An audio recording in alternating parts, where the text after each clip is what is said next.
Good afternoon, everyone. Our next topic is the physical examination of the musculoskeletal system.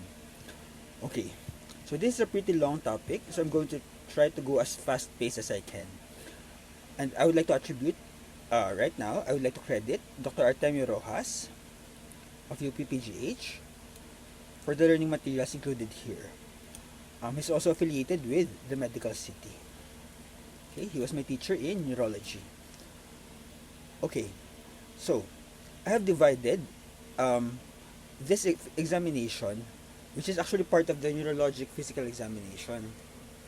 However, the neuro exam and the MSK exam has a lot of overlap.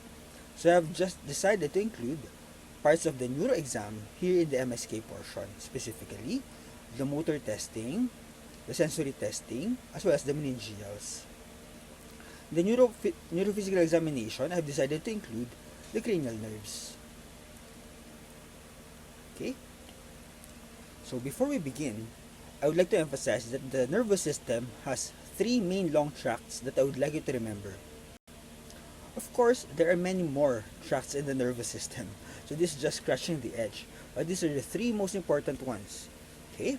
So the lateral corticospinal tract, also known as the corticospinal tract for short, and this is a motor pathway, meaning it's from the brain going down, telling the muscles what to do.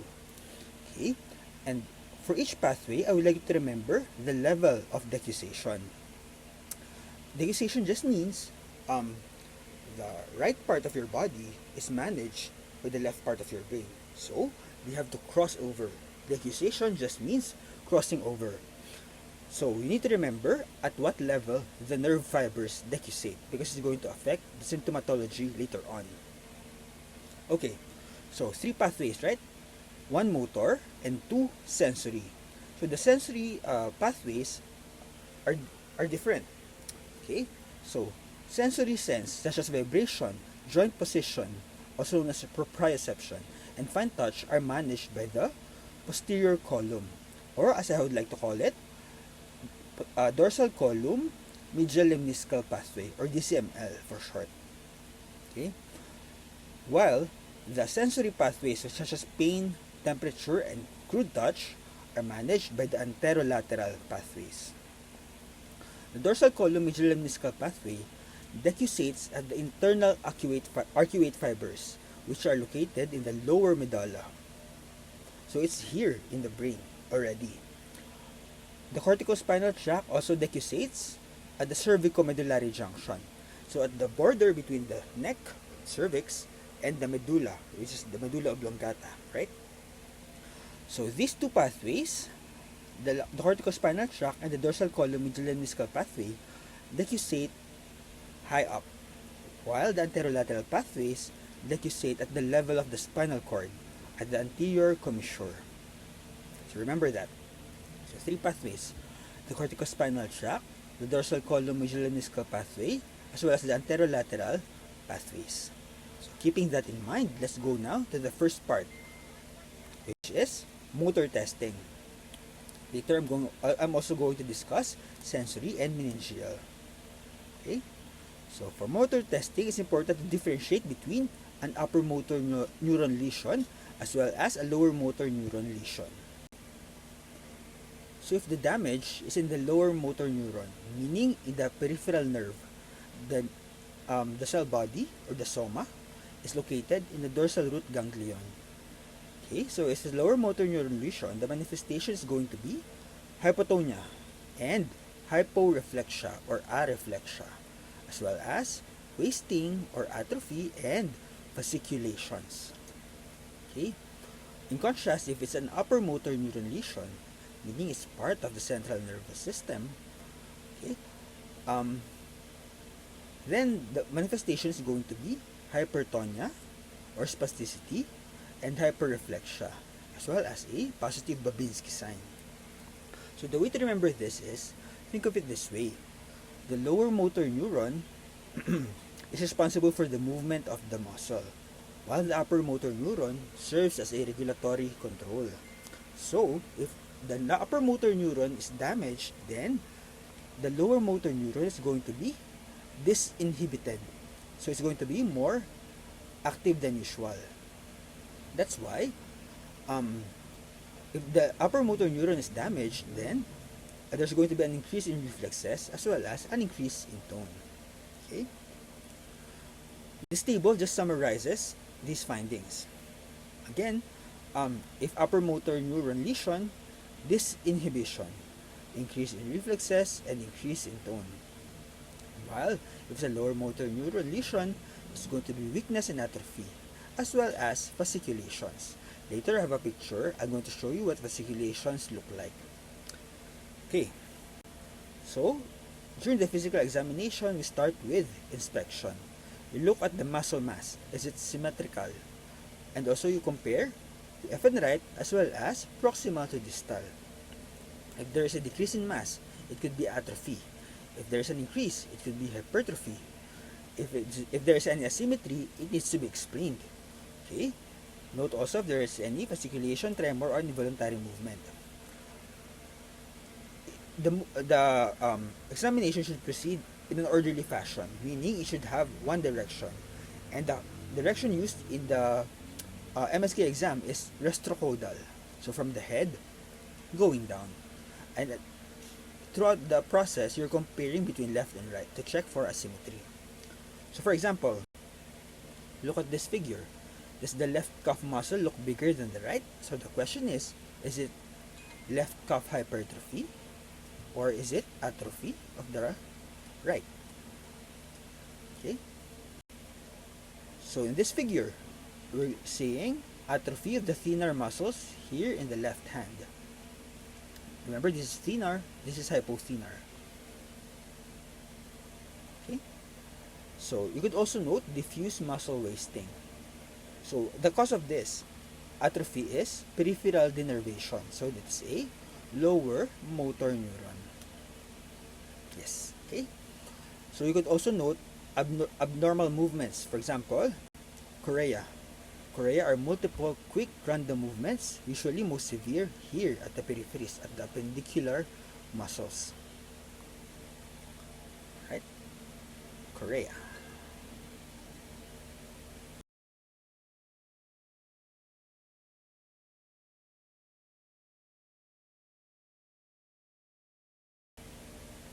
So here is what fasciculation looks like. Fasciculation is an involuntary muscle twitching. So the cause is lower motor neuron lesion. So here, this time the fasciculation is on the tongue. Yes, okay. This one is dystonia. Dystonia is more prominent in axial muscles, unlike chorea. Also dystonia. This young man first noted inclination of the right foot at age 6 and subsequently developed progressive generalized dystonia. The first video segment was recorded at age 22.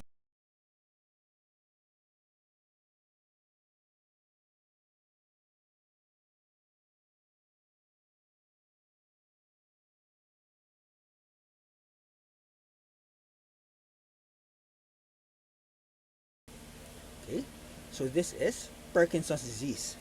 In Parkinsonism, you have various movement disorders such as pill rolling tremors. These are resting tremors, around 5 to 6 cycles of the fingers. There's also going to be lead pipe rigidity, meaning if you try to open their joints, for example, their elbow, it's going to be like a lead pipe. Compared lead pipe, which is lead pipe rigidity means throughout the range of motion. Unlike clasp knife, Then I turn around. there's difficulty opening at first, but it eventually releases. Okay. Then I turn around. Okay. Now let's go to athetosis. Athetosis means slow writhing movements, also most severe in appendicular muscles like chorea. So sometimes there is what we call chorioathetosis. So they combine it. Okay. We have another video here. Involuntary random asynchronous piano playing movements affect the fingers of both hands. Okay. Involuntary So aside from that, you could also observe a writer's cramp. A writer's cramp is specifically a focal dystonia of the fingers, hands, and forearm. So it usually happens when the person is trying to write, causing difficulty in writing. Okay, so after inspection, we move on now to the tone. So you try to ensure that the patient is relaxed. So how do you make the patient relax? One of the surefire ways to make sure that the patient will not relax is to shout at them and tell them to relax. So you just try to distract them with irrelevant conversation. So you need to carefully move the limb throughout its normal range of motion. So although you don't want it to be uncomfortable or you don't want it to generate pain, you need to test the entire range of motion. Okay, so for example, the elbows. So be aware that many patients, particularly the elderly, have other medical conditions that limit joint movement. So for example, in this figure here, we're moving the limb throughout its range of motion, specifically the knee. So what are some of the abnormalities that you may encounter here? You may encounter delayed relaxation of the muscles, called myotonia.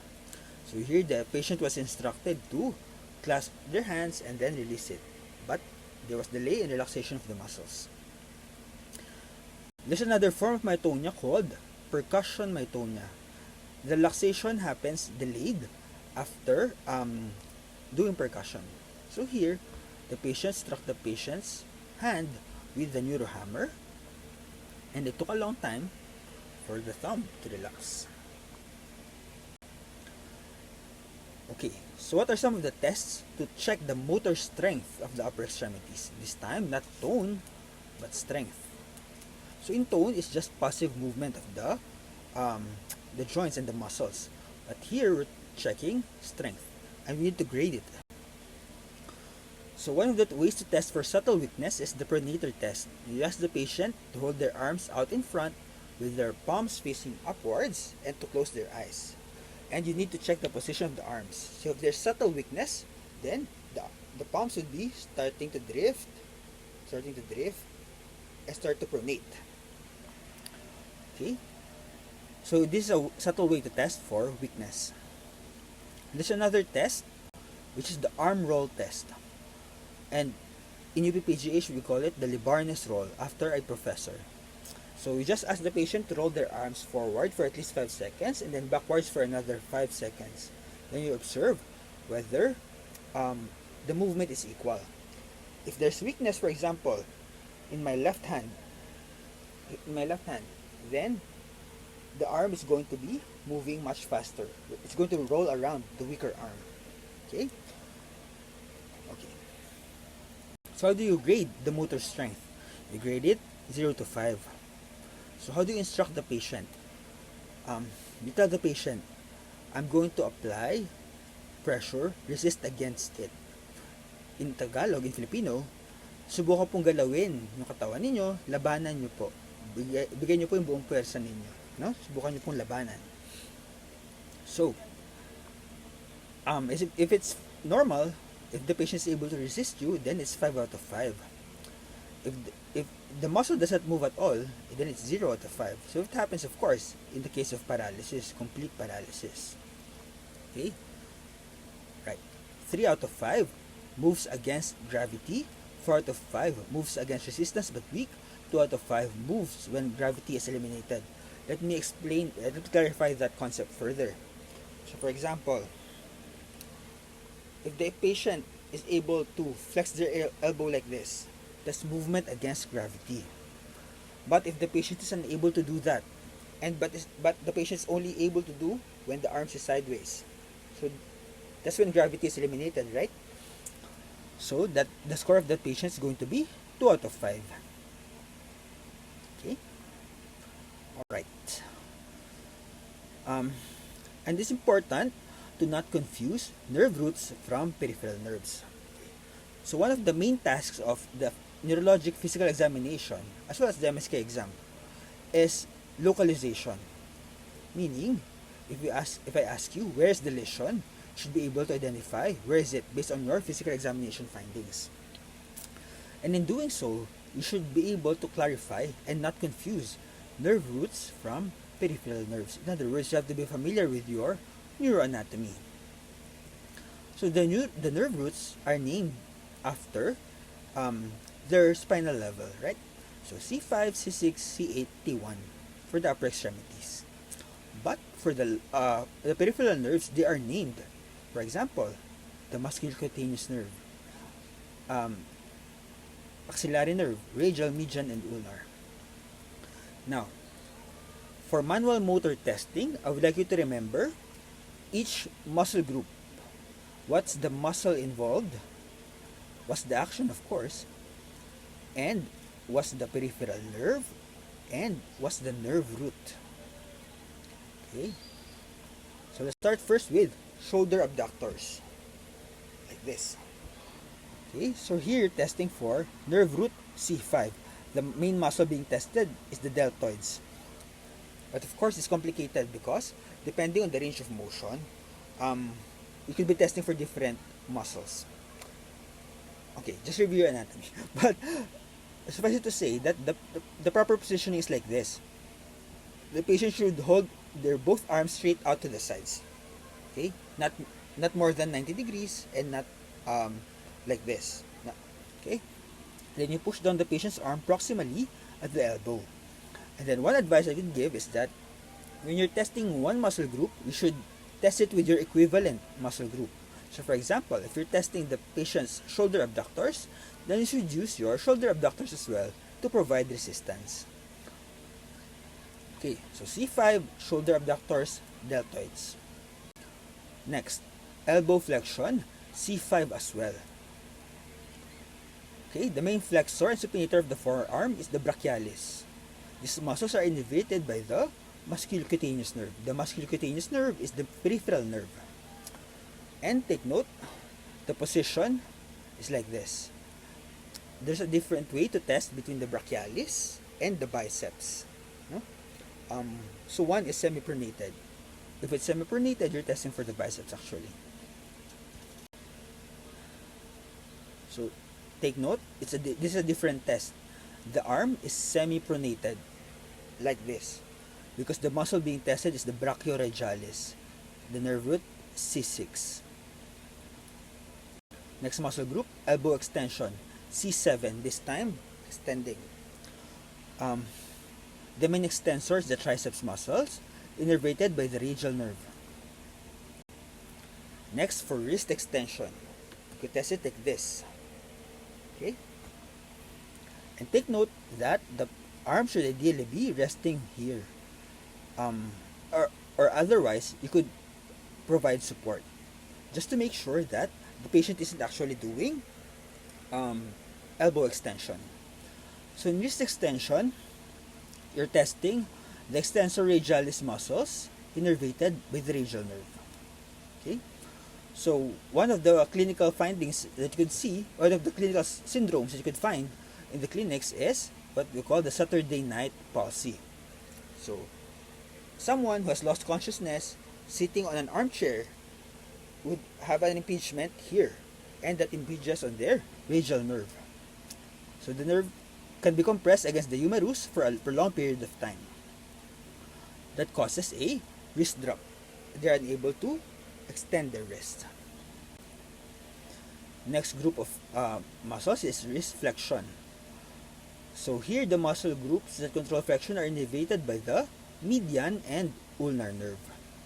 The median nerve for the radial side, radial half, or the radial 2/3, and the ulnar nerve for the ulnar 1/3. Next muscle group, finger flexors, innervated by C8. Ask the patient to make a fist, then tell them to squeeze your hand and not let go. The muscle involved, flexor digitorum profundus, innervated by the median nerve, and the ulnar nerve. Next group of muscles, intrinsic muscles of the hand, or T1. Okay? We ask the patient to spread their fingers apart against resistance. The muscles that controls adduction and abduction are the interossei. So the dorsal interossei are responsible for abduction, while the um, plantar, the palmar interossi are responsible for adduction. The mnemonic is dab, pad. Okay? So the interossi are innervated by the peripheral nerve, the ulnar nerve. Next, the finger adductors, as I have mentioned, the palmar interossi, responsible for finger adduction. So for this, you use a piece of paper. Here, Dr. Rojas is using a card.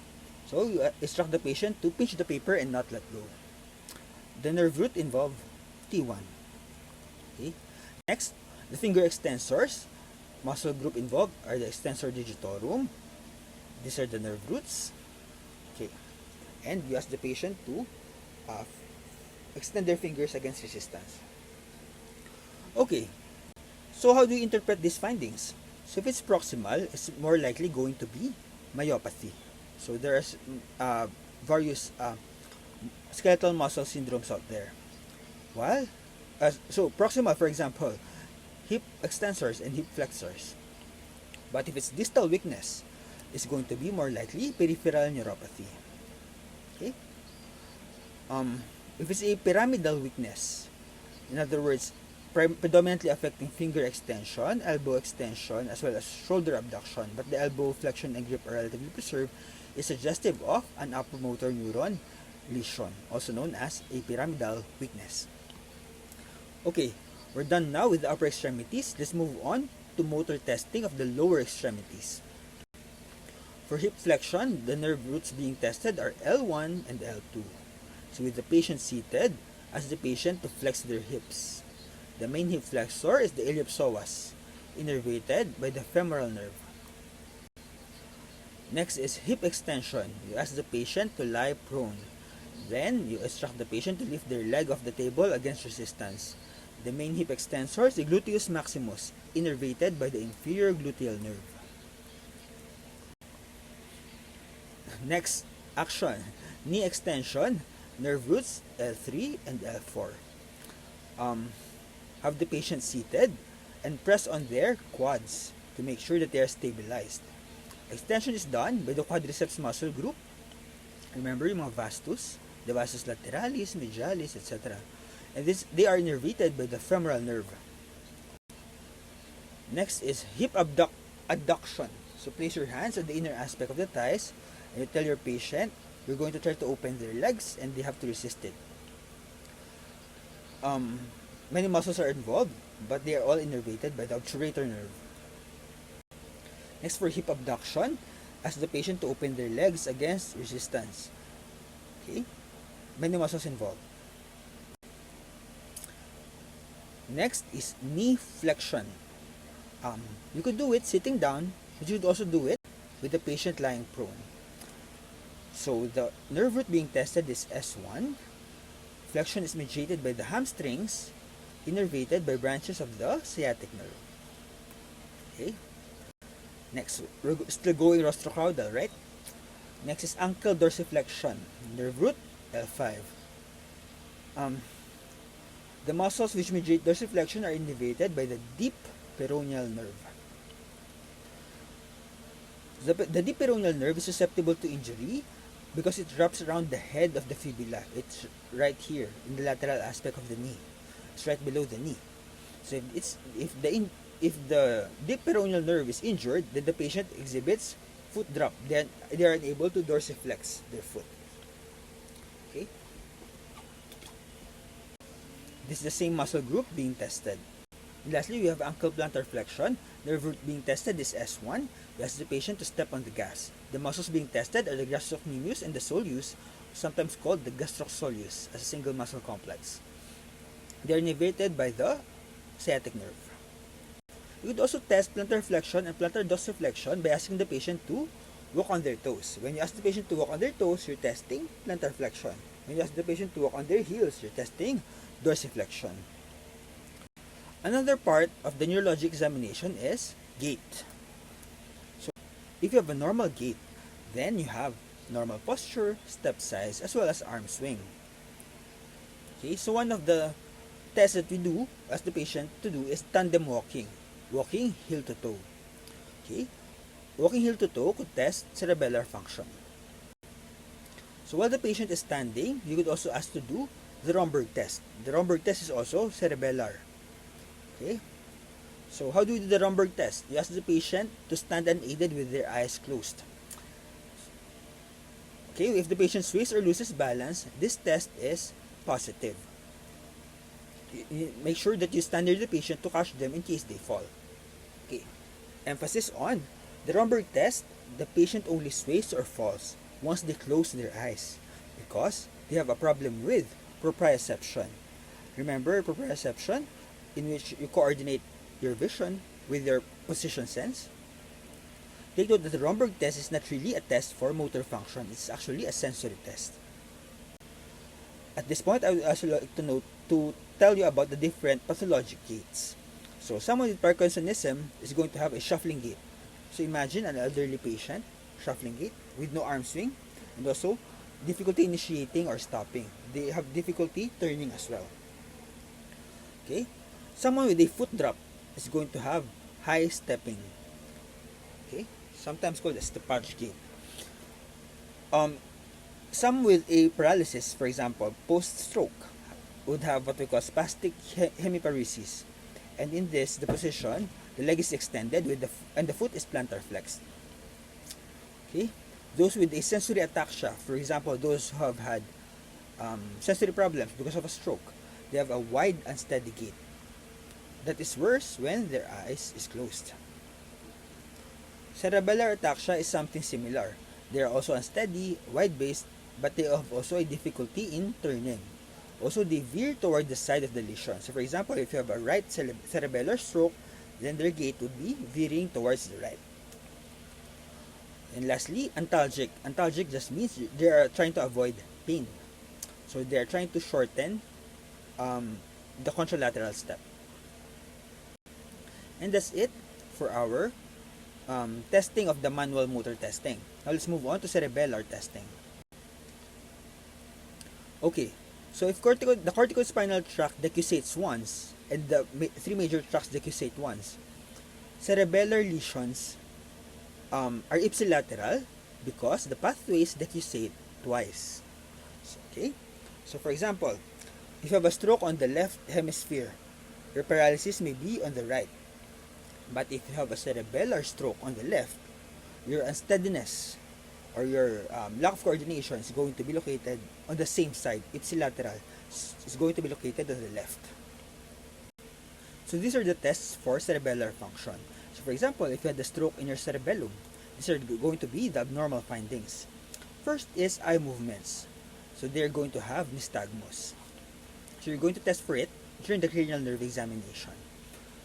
Also, there's a problem with finger-to-nose test. You ask the patient to put their finger on their nose and then put it in your finger there. So if your patient has a cerebellar problem, they're going to have problem doing it. Next is alternating movements. So, thigh patting or palm patting. Okay? So, normally you could do it really well for normal, right? But someone with cerebellar dysfunction could probably do something like this. Okay? Next is overshooting.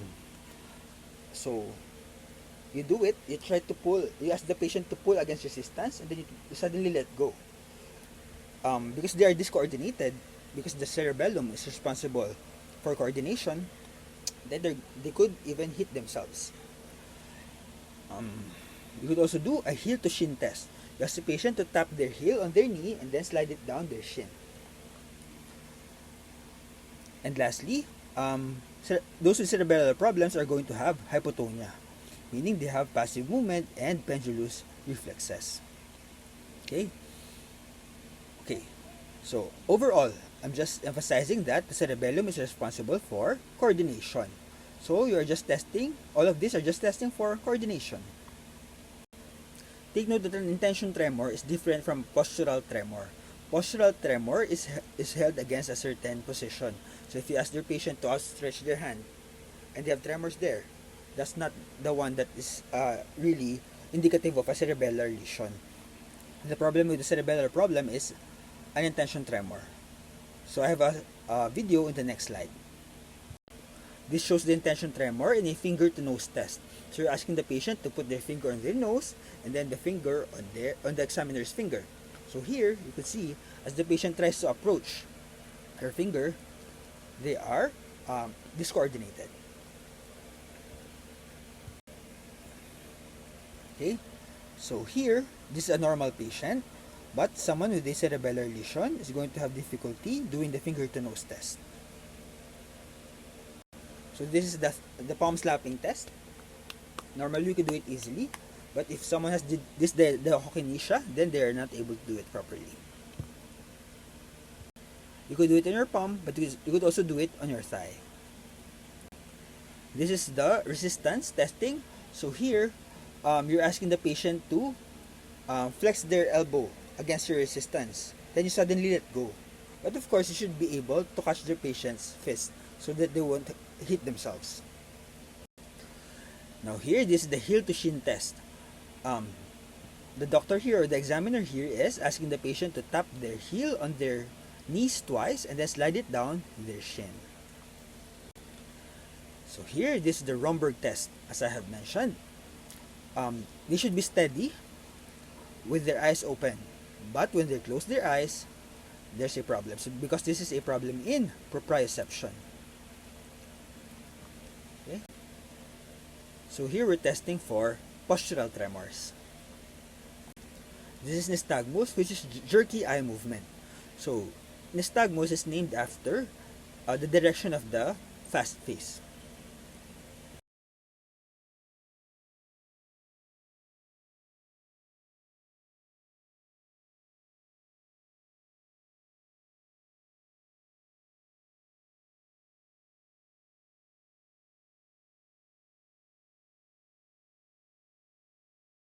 Okay, let me see you walk a little bit. So this is a cerebellar ataxia. As you can Okay, see, the turn. gait is wide-based, meaning Turn, the legs are that's far fine. apart Come because walk they are unsteady. towards They're me. trying to stabilize themselves.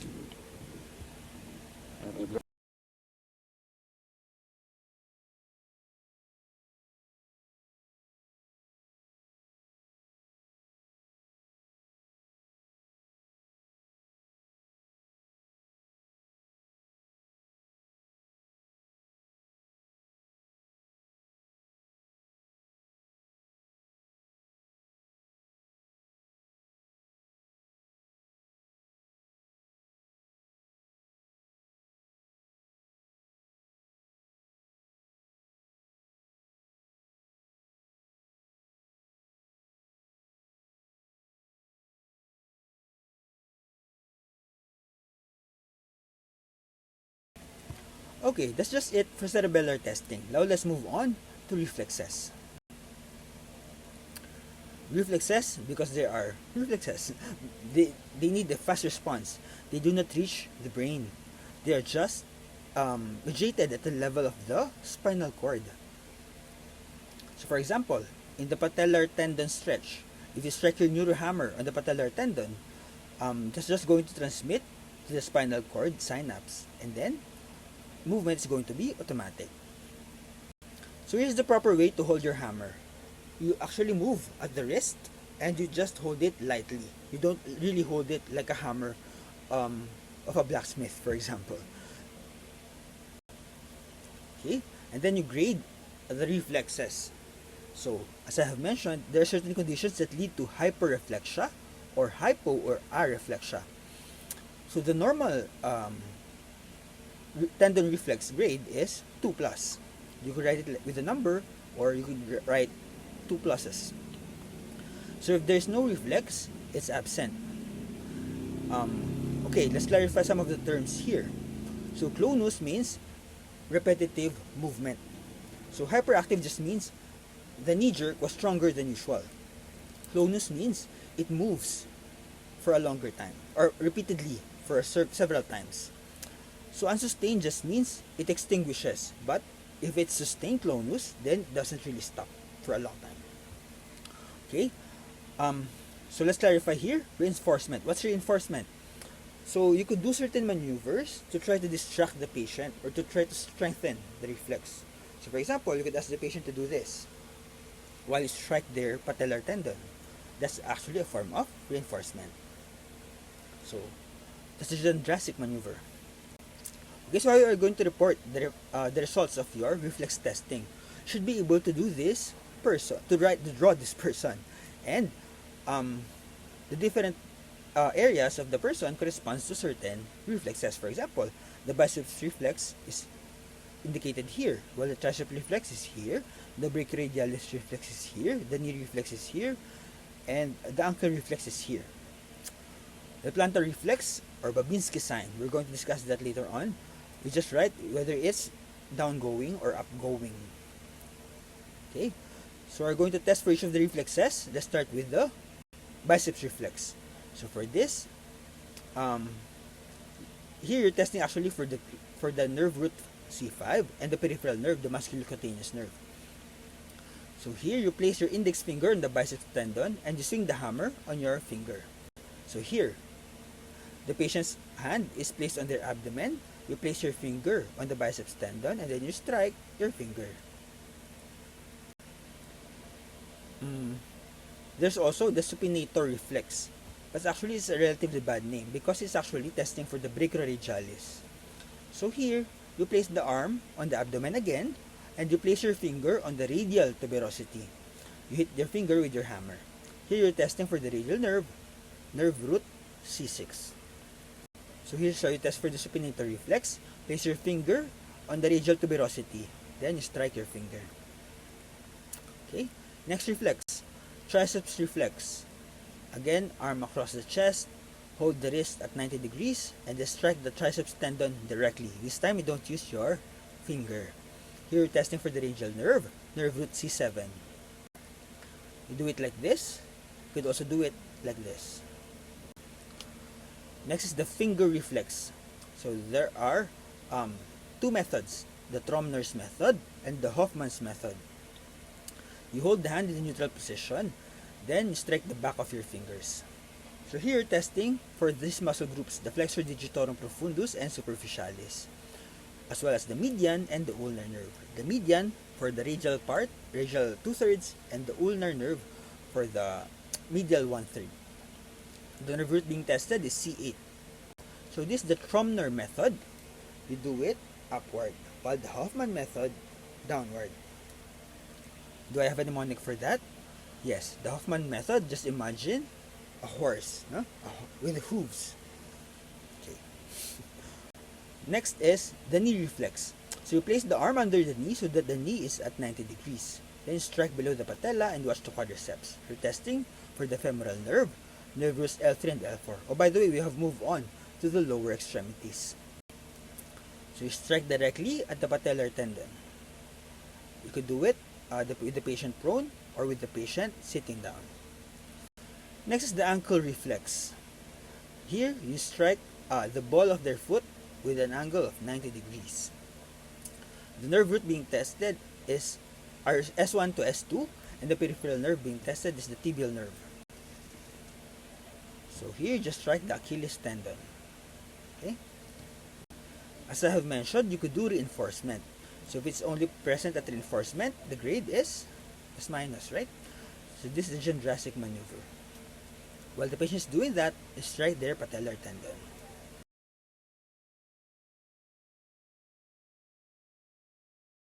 Aside from the extremities, you could also test for the abdominal reflexes. Here, the nerve root being tested is T10. You just lightly scratch with your tongue depressor towards the umbilicus. Okay, so once you do that, the muscles are going to contract towards the umbilicus. With the chromesteric reflex, you stroke the inner part of their thigh and the scrotum should elevate. Next, you check the plantar response. There are many ways to do this, but one of the ways is by drawing this line. Okay, there are many different terms for these reflexes, and they are shown in the next slide. But what you're looking for is the reaction of the toe. Is it upgoing like this or downgoing?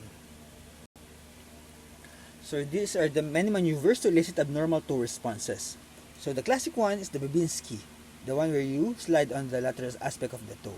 of the foot. The Chadak, you strike along the lateral side of the foot. The Schaefer, you pinch the Achilles tendon. The shin toe reflex, also known as Oppenheim, you slide across the shin.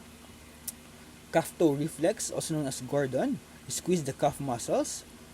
The pinprick toe reflex, also known as Bing, is this. And lastly, the toe pull reflex. Okay, so all of them are just looking whether the toe reflex is upgoing or downgoing, and just indicate it in your chart whether arrow up or arrow down. Okay, so we're done now with the reflexes. Actually, we're done with motor testing. Now let's move on to the sensory system. As I have mentioned, there are two pathways I would like you to remember, right? Anterolateral and dorsal column medial lemniscal pathway. Okay, so when we say somatosensory system, maybe you've been taught in preschool sight, smell, touch, taste, but those are all special senses. So the general senses are actually numerous in character. They are different in character. So there's one for touch, pain, temperature, position, vibration, diagnosis, and for touch, there's different for crude touch, light touch, and we're going to explain that in the next slide. Okay, so this table neatly summarizes what type of sensation passes through which tract. So joint position and vibration sense passes through the dorsal column medial lemniscal pathway, while pain and temperature passes through the anterior spinothalamic tract, that also known as the anterolateral pathways. Okay, as you can see, light touch passes through both, so it's not really helpful in localizing where the lesion is. So because of that, light touch is not really done for the trunk and limb. It's only done for the light touch of the face because it's mediated by the special senses, specifically the cranial nerves, specifically the trigeminal nerve. Okay, so let's give some examples. Vibration sense, for example, tuning fork. Joint position, whether your finger is pointing up or pointing down without looking at it. Light touch, for example, the wisp of a cotton. Pain, for example, the sharp edge of a broken tongue depressor. Temperature, whether something is hot or cold, or warm or cold. Okay? So, this figure just shows the anterolateral pathways, also known as the spinothalamic tract. Okay? So from the name itself, you know that it moves from the spine, transmitting somatosensory information, specifically pain and temperature, towards the thalamus, but eventually to the cortex, of course. And as you could see, the level of decussation is low, around 1 to 2 levels around the point of entry of the nerve root into the spinal cord. So again, this is just the pathway of the anterolateral pathways: pain, temperature, and crude touch, travel, passing through the dorsal root ganglion. The neuron is going to enter the spinal cord, and around 1 to 2 levels from there, it's going to decussate to the anterior horn. That's why it's called anterolateral, because it's located in the anterior portion of the spinal cord. Okay, also known as the spinothalamic tract. It's going to travel upwards towards the thalamus, and then eventually reaching the primary somatosensory cortex. By the way, with motor pathways, there are just 2 neurons involved: the upper motor neuron and the lower motor neuron. However, for somatosensory pathways, there are 3 neurons involved. So, 3 orders of neurons. As you can see, one here, and another here. In contrast, we have here the posterior column or the dorsal column medial lemniscal pathway. And here, you could see that it decussates higher up in the medulla, in the brain already. Okay, so vibration and proprioception sense and light touch are going to be transmitted ipsilaterally first, and then once it reaches the medulla, it's going to decussate. Oh, by the way, in the spinal cord is located in the posterior portion. That's why it's called posterior column, also known as dorsal column, right? In contrast to the anterolateral pathways. And then Once there, it's going to form what's called the medial lemniscus at the level of the pons and the medulla. Okay, that's why it's called dorsal column medial lemniscal pathway. Okay, and then the second order neuron is going to reach the thalamus, and then finally reaching the third order neuron, which go into the somatosensory cortex. Okay, so this figure just reiterates the same point. It's located in the posterior portion of the spinal cord. It's going to decussate at the level of the medulla, thereby forming the medial lemniscus. Okay, so it's also important to note when doing sensory testing, the dermatomal level involved. So you need to be familiar with this figure, the dermatome map. So my mnemonic there is C5, C6, C7, C7, C8, C8, then T1. Okay.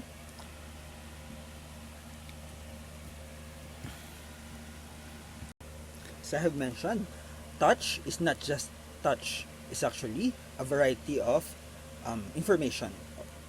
Also, it involves light touch, pain and temperature, transmitted via the spinothalamic tract, and vibration and proprioception, transmitted by the dorsal column medial lemniscal pathway.